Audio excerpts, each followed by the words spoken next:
வணக்கம். நம்ம இன்றைக்கி பார்க்க போகிற சைட் பார்த்திங்கன்னா பொன்னேரிங்க.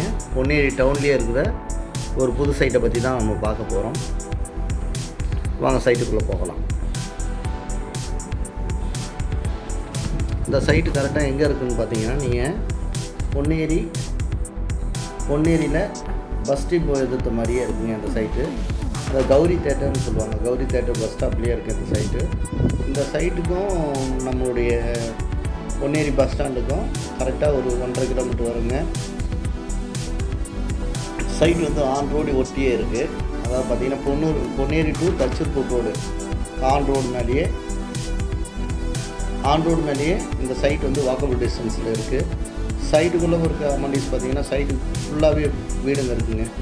சைட்டுக்கு போகிற வழி ஃபுல்லாகவே வீடுங்க இருக்குது. சைட்டுக்குள்ளே பார்த்திங்கன்னா பெரிய காம்பவுண்ட் போட்டிருக்கு. சைட்டை சுற்றியும் காம்பவுண்ட் போட்டிருக்கு. அது இல்லாமல் பார்த்திங்கன்னா உங்களுக்கு சைட்டுக்குள்ளே மெயினான ஆர்ச் இருக்குது.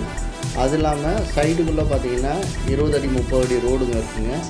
ரோடு ஃபுல்லாகவே பார்த்திங்கன்னா தார் ரோடு வசதி பண்ணியிருக்கு. தார் ரோடு வசதி ப்ளஸ் பார்த்திங்கன்னா டிவைடர் லைன் எல்லாமே கொடுத்துருக்கு. இந்த சைட்டுக்குள்ளே பார்த்திங்கன்னா ஈபி லைன் பார்த்திங்கன்னா ஒவ்வொரு தெருவுலேயும் ஈபி லைன் ப்ளஸ் போஸ்டர் போட்டிருக்கு. போஸ்டர் போட்டு எல்லா வீட்டுக்குமே மின்சார வசதி கிடைக்கக்கூடிய அளவில் உடனே இப்போ வீடு வாங்கினாலுமே இடம் வாங்கினாலுமே உடனே மின்சார வசதி கிடைக்கக்கூடிய அளவில் இதில் வந்து ஈபி லைன் பண்ணியிருக்குங்க. இன்னொன்று பார்த்திங்கன்னா இந்த தனிகை எஸ்டேட் வரலாற்றிலே முதல் முறையாக ட்ரைனேஜ் வசதி பண்ணியிருக்கு. அதாவது ட்ரைனேஜ் வசதி நம்ம சைடில் எதுலேயுமே இதில் இது வரைக்கும் பண்ணதில்லை. இப்போ பார்த்திங்கன்னா சைடில் ஃபுல்லாகவே ட்ரைனேஜ் வசதியும் பண்ணியிருக்கு. கண்டிப்பாக பேங்க் லோன் ஃபெசிலிட்டியும் இருக்குது. கண்டிப்பாக அந்த வந்து சைட்டை பாருங்கள். சைட்டு கண்டிப்பாக உங்களுக்கு பிடிக்கும். சைட்டுக்கு தேவையான எல்லா டீட்டெயிலும் கிடைக்கும். கீழே உள்ள கான்டாக்ட் நம்பருக்கு கால் பண்ணுங்கள். உங்களுக்கு எல்லாமே அவங்க ஹெல்ப்ஃபுல்லாக உதவி பண்ணுவாங்க.